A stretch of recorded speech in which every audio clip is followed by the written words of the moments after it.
There we go. Hey, Hello. how's it going? Good. How are you? Good, good. What are you up to?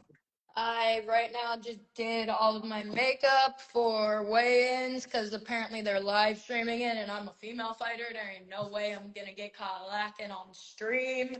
And yeah, just chilling. How about you? I'm doing good. I'm ready to interview you. Oh yes, I love this. All right, ask away. I'm like very authentic. I know you were on my other live stream. I'm very raw. I'm very authentic. So I love this shit. So yeah. Well, everybody, welcome to today's interview, everybody. Sponsored by Long Island Boxing Charities, everybody. Make sure to go give them a follow. They're always helping out fighters. I love them. That's why I'm working with them. Well, But, well, tell me about your fight you got tomorrow. so I'm coming off of a loss from the NBA.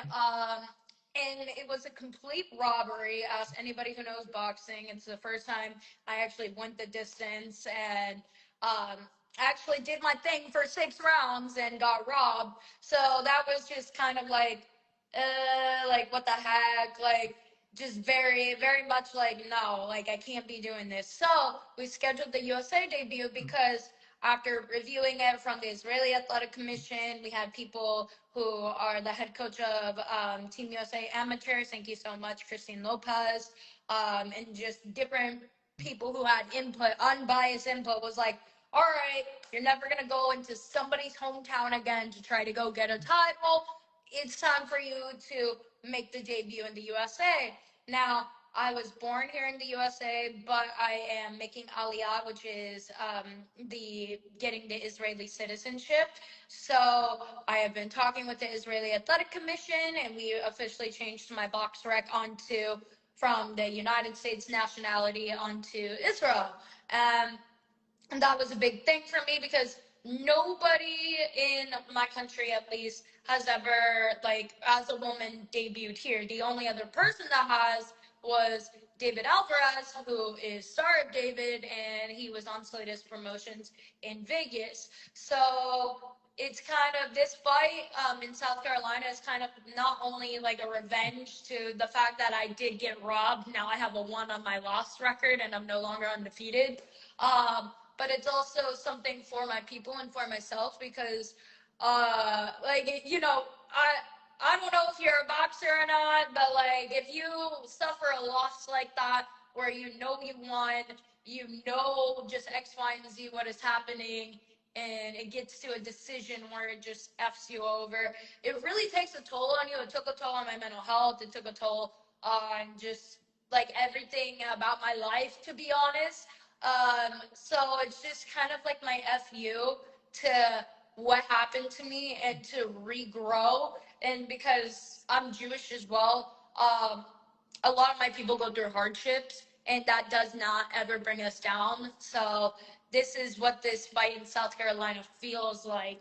It's not just like getting me back into the winning like ranks. It's getting me back into being the person that I and the fighter that I want to be. So, yeah. Were you nervous at all for this fight? A little bit, I'm not gonna lie to you. I'm very nervous because like the girl is about 5'8", I'm 4'11". And I'm just like, I don't know what's gonna happen. It's fighting, like, I went on TBO a couple times like to just get like the momentum back. But I'm always gonna be nervous whenever I step out. It means that I care, so Well, listen, with the one loss you have now, right? When you had the O, were you ever worrying about it like, oh, maybe I could lose it? But now that you don't have that O, you have that loss. Now you don't have to worry about that O yeah, anymore. now it's just kind of like a fuck it to me. I'm not even gonna lie. It's kind of like F it, like where I brawl and I brawl. Like I can brawl, I can be like a little scrappy with it, but I can also like I get trained by the Sosa crew, Jimmy Sosa and Adelina Sosa. Like I don't know, like I don't know. I don't know. Like it's kind of balls to the wall for me. I can't really be like, yo, like this is how it is because I don't even know yet. I haven't. It's 2:05. What type of weigh-in starts at 5 p.m.? I'm like dying over here. Like So I don't know. I'm 4'11". She's probably gonna be like this tall. It's gonna be uppercuts all day, like overhands all day. Like I don't know yet. I don't know. Look, after 5, maybe I'll do like a little analysis, but right now I don't know. Usually the weigh-ins are in the morning. I know. Why is it at 5 p.m.? I don't know. Even in Europe, it was at 12 p.m. Like, I was okay with that. I was kind of like dying on that end. I'm on weight. I'm fine. My coach like was like, okay, like have some coffee, like have some hard boiled eggs. I'm kosher, so like my whole like meal plan is just like kind of wonky, like compared to like the other fighters. But like I have to really be mindful of what I eat, what I drink, what I consume. Not only just for the weight cut, but just for the fact of my dietary restrictions, because I'm not going to be eating something that's going to make me projectile vomit. Like there's been times where like I have dwindled into the non-kosher items, but it's just like when you're a vegetarian and you eat meat immediately, like your body's not used to it. You're just gonna like So I'm not gonna do that day before fight. So All right. You've spoken about converting to Orthodox Judaism right around your pro debut after making a bargain with God. How has that process specifically changed your training, fight preparation, or relationships inside the boxing gym? So it has changed my whole entire life converting to Orthodox Judaism because I am Israeli. But my parents, I come from a very blended family. So you normally get like your Judaism like labeled through your mother because back in the olden days, obviously, like you just know who your like mother is because you came out of her. Like now we have other DNA tests, we're modern, but yeah, like it's just converting to Orthodox Judaism to me. Like I sat there after, right before I was about to walk out in Mexico. I sat there and I was just cyberbullied by my amateur team. Like they really just love to use my clout and love to use like the fact that I was a little white girl to their advantage, and like they ended up beating me up like in the streets and just like all of this nonsense. So I'm like sitting here and I didn't know if I was gonna walk out. Like I have walked out like 6 times prior, like on like the influencer stages, but obviously this is a different ball game. It's 8-ounce gloves. This is your record. You lose, it's on your record. Like so, I'm just sitting there, kind of like frozen. Nobody knows in the back what's going on. Even my manager at the time, old manager, did not like him. Other reasons, but like he was just kind of like, oh, you're being dramatic. You're being dramatic. No, I'm just like here, like frozen, and I'm just talking to God for the first time, like in like a Jewish like aspect. And I was kind of being a brat. I said, I need something to like define that I win. I need to come out unharmed. I need to like, I was naming a bunch of things. It's like, in every single thing that I named, it happened. And I knew in that moment, I knew how to box. Obviously, I've been throughout all the rounds in like my amateur career. But when I first knocked her out in 53 seconds, I was like, whoa, like obviously humanly that was me, but like because I had that conversation right before I walked out, I'm like, that was not me. That was not entirely me. There is something else. And I started like just dabbling into, okay, like what could this be if I start converting to Judaism? I wanted to do maybe the reform route, the conservative route, but then the end all be all, no debate to if you are Jewish or not, is Orthodox. So after dating this guy, that like I kind of like saw his lifestyle. I knew what kind of lifestyle I wanted. We ended up breaking up, and I was like, you know what? I need to go on this path, and it was not for him. It was for me because every single time I learned something, like I'll show you my behind the scenes. This is my behind the scenes. I be learning all the time. Like I'm either in synagogue or I'm in the gym. There's no in between at this point. I'm either learning boxing or I'm learning Judaism. It's taught me to be more mindful and I'm very outspoken about it because they just changed my flag from the USA nationality to Israel because I am making aliyah, which is basically the voyage to go back home, getting your citizenship. And I do have that opportunity because, thank God, my dad is Israeli. But because my mom came from a Christian background, it's a little bit like I'm more blended. I know what you guys call the New Testament and versus the quote unquote Old Testament, which is our Torah and our Hebrew Bible. I know both of those like from the back of my hand. I went to Christian school, and and obviously I'm studying Torah and like all of the mitzvahs right now with Judaism. When my parents divorced, there was obviously some tension because it's like we celebrated everything. We were a very blended family. But if a foundation of a household cannot be like just set, obviously the marriage doesn't work. There was more things, obviously, to like the marriage that did not work, but that was a big factor to it. So once my parents split up, my brother ended up going with my Jewish dad. I went with my Christian mother. I ended up going to Christian school. My brother ended up going to public high school. And know what's funny? It was like an Uno reverse card because my brother, who lived with my Jewish dad, and me, who lived with my Christian mom, my brother ended up being a Christian missionary for YWAM, Youth with a Mission, and he ends up, preaching the word of God over there. And me, I ended up going Orthodox Judaism route.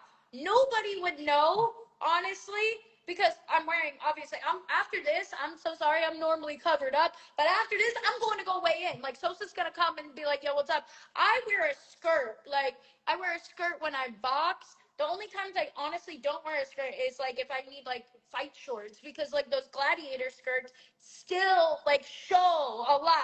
Alicia Baumgartner, I wish I had the chutzpah that you have, because I would be worried my entire fight. Oh, my God, is my ass out? Like, oh, my God, like, I would be so worried. I'm like very modest. Like I'm learning. And like another thing that like is a big thing is because I'm so open about it. I go to New York City Cops and Kids. There are so many different religions in that whole gym, and we all respect each other. There's Muslims. There's a prayer room where you can pray towards Mecca. There's Christians. Pat Russo is a Catholic. He constantly gets in the Catholic newspaper over there. There's myself. I'm Jewish. And before there was me, there was Dimitri Salita, who is also Jewish. Nirmal, who is also on my team. He's a Buddhist. Like, there's so many factors, so many blended factors, but I feel like because I come from a blended background, I understand everybody. But at the end of the day, like people aren't going to be so mindful like I am because like they grew up in different types of homes, and that's okay. What I just kind of do for my whole career is I focus on the people that really, really need me, and those are the Israelis, the Jewish people. They really need me because, for example, no other Israeli woman has debuted in the United States of America except now. It will be a big deal. I get DMs all the time being like, I'm so scared to do this. Like, I don't know how you do it. Like, I wish I had like so much balls as you.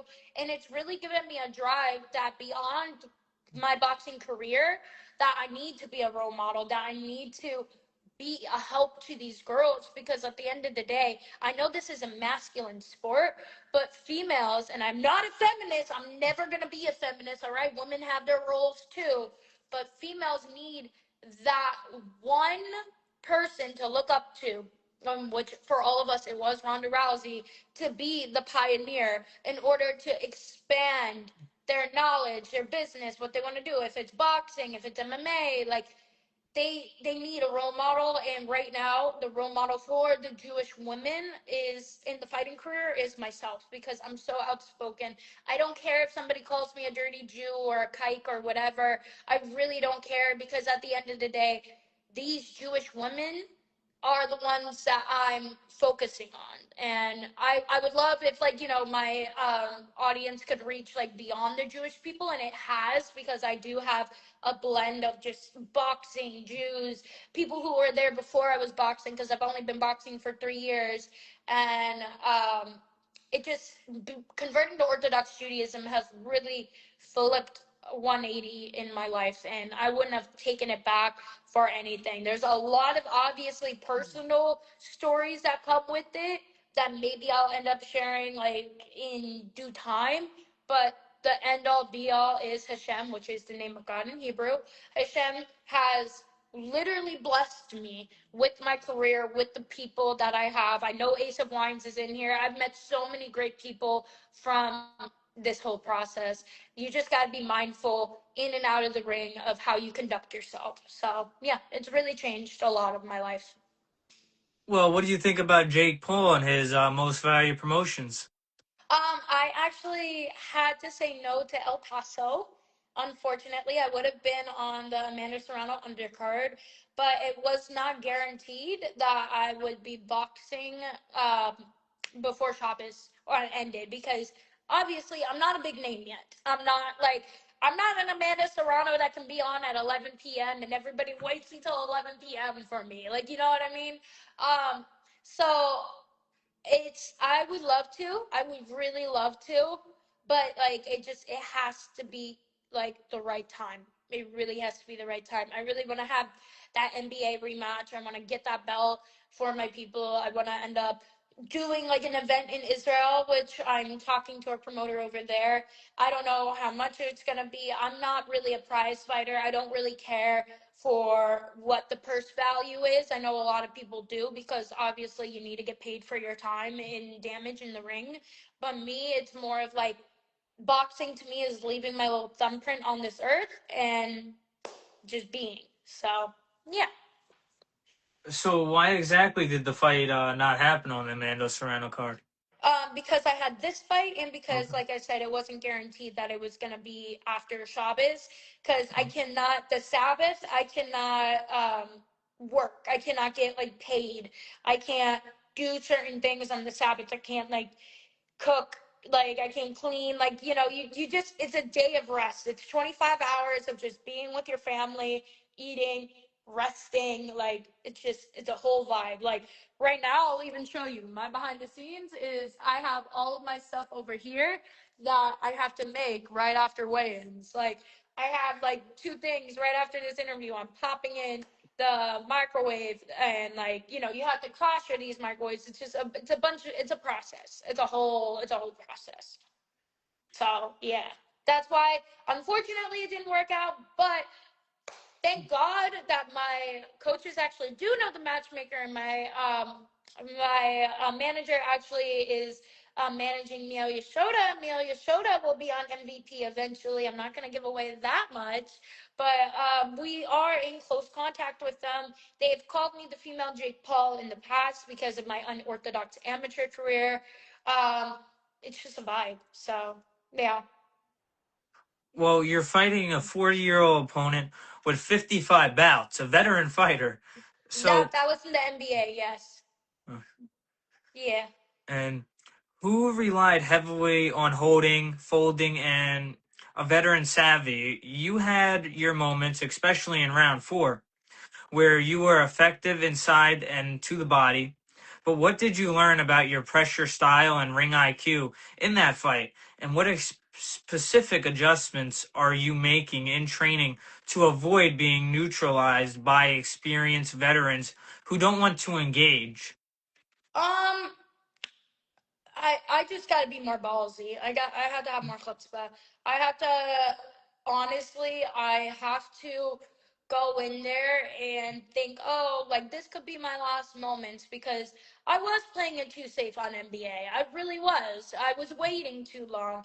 Um, did I win the fight? Absolutely. Anybody that has boxing knowledge would tell you that I won. The Dominicans were not winning on the blue or red corner, whatever. And I was the only fighter that got it to decision. So of course they're gonna have the stinky little political decision to give her to her. However, she did not make weight. She does not have that belt. That belt is still vacant. So I hope to God that NBA lets me do the rematch because again, like I said, that whole scenario really effed me up. I went on to a bender, which is like, yo, you shouldn't do that as an athlete. Yeah, I did that. I'm sorry. I went on to a bender and I like literally my like mental health went into a little ball.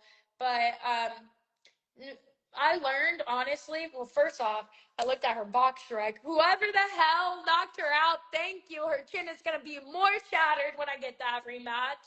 Um, but also, I also learned it's just like you have to go in there. You have to give it your all. I do not care if God takes me home. I do not care at this point. I'm doing what I love. I signed up to be in there. I tell my mom. My mom was supposed to be with me at this match, but unfortunately she couldn't. I told my mom, I'm like, dude, if you ever see me in a predicament that comes from boxing, just know I signed up to be in there. I think every boxer has to have that like conversation with their parents because in my first amateur bout, the ring girl said, "Kill Brooklyn." My mom looks and says, "Hey, that's my daughter," and goes, "Yank!" Like you just gotta know like what to do. So yeah. Well, with this up and coming fight, it's a 4 rounder, so you really don't No, have it's a that six much time. rounder. It's a six Six? rounder. I don't know why, Oh, but every single press release fucked this up. It's a 6 rounds. It's a 6 rounder.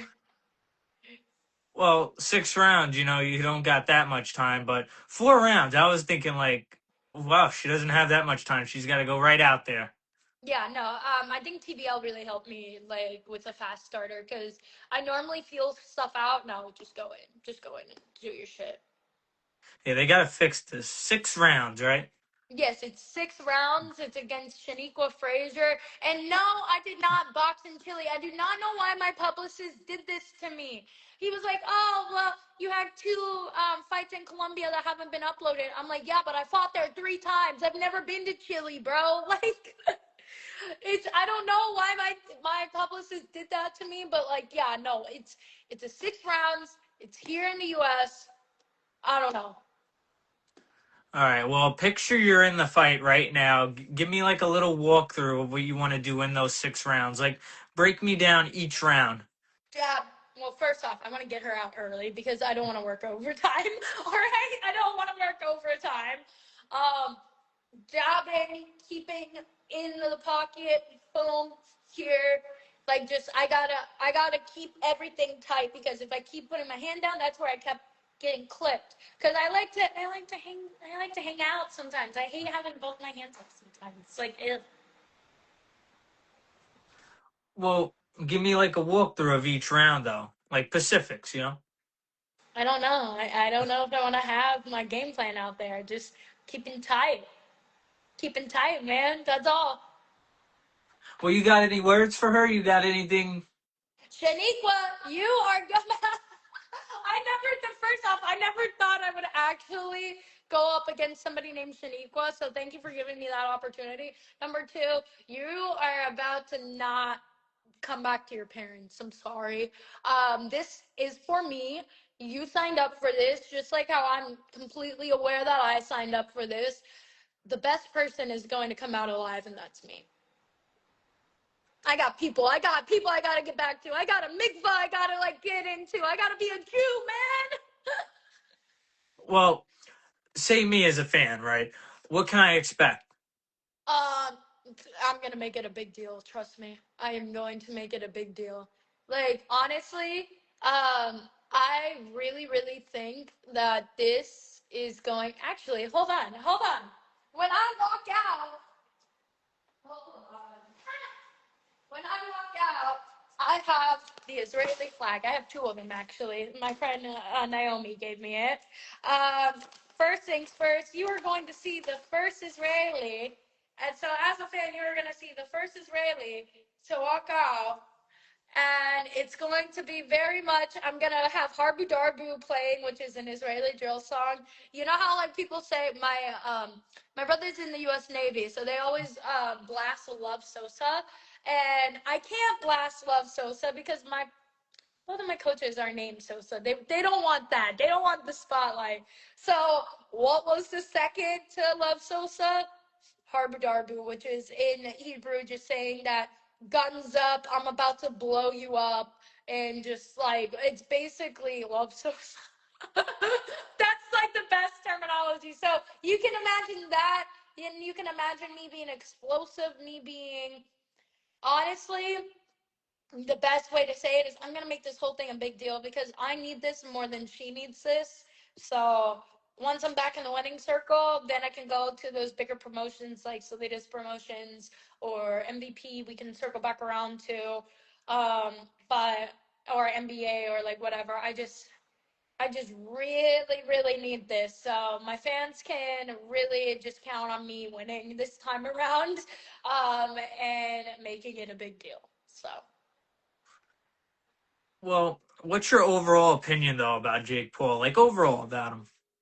I actually like Jake Paul. I think he's good for the business. I had no complaints on the purse that he offered me. Like, wow, that is the most money I've ever seen on a purse. Well, at least in like my whole career, because I've obviously been in the influencer realm as well. Um, but it's the most money I've ever seen on a purse. I think that he's actually creating opportunities, and him partnering with Amanda was really good because she's actually very knowledgeable about like just everything in boxing, because she's been fucked over for so many times. Like, so I think that Jake Paul having this business model of helping fighters and him being a fighter himself is amazing. And anybody who says differently, you're just jealous that you're not on an MVP card. Well, listen, I love Jake Paul. He's a great guy. I actually had the chance to meet him at a Most Valued Promotions card. I got the press pass right here. Alicia Bumgarner. Oh, I was Huh? there. I Where was were there. She you? gave me tickets ringside. Oh, I wasn't ringside. I was at like like the side area, the balconies. Yeah. Yeah, I was up on the balconies. No, I made a video. I was like, yo, count on me being on there, because that's when they started the negotiations. But like, I would really love to be on there. Like, just if it made sense Yeah. for me, I would really love to be on there. If Well, my not, brother was. Salita, Dimitri, hit me up. You need to Well, help my another brother. Jew, man. Well, my brother was there. I don't know if you heard of him, Joe Smith Jr. Is he the guy that my best friend is Price? Is he the guy that does like the podcast thing? No, no, he's the former WBO light heavyweight champion. Wow, I love how I'm a boxer and I didn't even know that. I'm so sorry. I'm an No, I did not amateur. see him. I'm an amateur fighter, 13 bouts. Oh, amazing. Where do you do the metros if you're in Long Island? Yeah, yeah. I'll be moving to Heck Florida yeah! though Tell in about Sonia two that you months. talked to Big Deal. I fought one guy from Cops and Kids before. I lost by split decision. Wait, who? I don't know how to pronounce his name. It starts ALD, then rest is a blank. It's probably one of the Albanians. You know, we have a lot of Europeans, a lot of Yeah. yeah, no, like a lot of people they fly out to get this badge, right? Well, Cops and Kids, they have a great program. I see they always help kids and get them off the streets and put them in the boxing gym. And yup, and they just keep them there. We brawl and brawl. We're a whole big family. We even like the last day of my training camp. I had a fruitique, which is like a little fruit, like little arrangement. Drop us off some fruit, and all the boys they ended up like ending sparring. They're like, Brooklyn, like, can I have some? I'm like, yeah, go for it. I'm cutting away. I'm not gonna eat this all. Like, this is for you guys. Like, Well, listen, right after your fight, right? Give me a message on Instagram and let's do a live right there in the locker room. yes, I'm actually going to be like popping a bottle right after, because I Well, have let's a do it on the live. Do it I while the would love interview. that. I have a wine sponsor. We're gonna be popping a bottle because I have not drinking in 4 weeks. 4 weeks. We'll do it right on the interview. You'll have me talking and then you'll be popping the bottle right on the live. Yes, and hopefully Sosa will let me blast Love Sosa, bro. All right, let's If do it was that. That sounds if it was awesome to my me. choice, I would have been walking out to that. I hope you know. Well, let's get this done. That sounds awesome to me. I feel like everybody would love that. Yes, for sure. Well, it was great to talk to you, and I'll see you again right after your fight in the locker room, eh? See you. Alrighty, All thank you right. so much for the interview. Bye, guys. Follow Big Bye. Deal.